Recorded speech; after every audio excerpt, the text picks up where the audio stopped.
കർമ്മം ക്രിയ. ഇന്ന് നമ്മൾ പഠിക്കുന്നത് ഭാവി, ഭൂതം, വർത്തമാനം. അപ്പൊ ആദ്യം നമുക്ക് വർത്തമാനം പറയാം. അന്നെല്ലാം എടുത്തു വെച്ചോ, എനിക്കും അതായിട്ട്.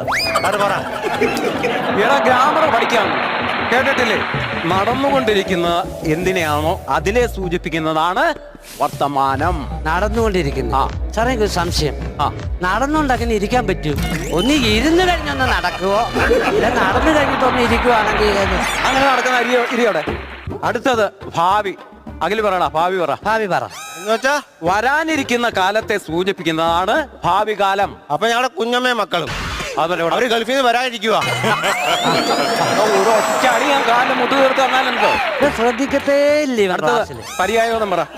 സ്ത്രീയെ കുറിച്ച് പര്യായപദങ്ങൾ പറഞ്ഞേ സാറേ. സ്ത്രീയെ കുറിച്ച് സ്ത്രീ, നാരി, അമ്മായി, പെണ്ണുമ്പുള്ള, ഒരുത്തിയോ ടീച്ചർ.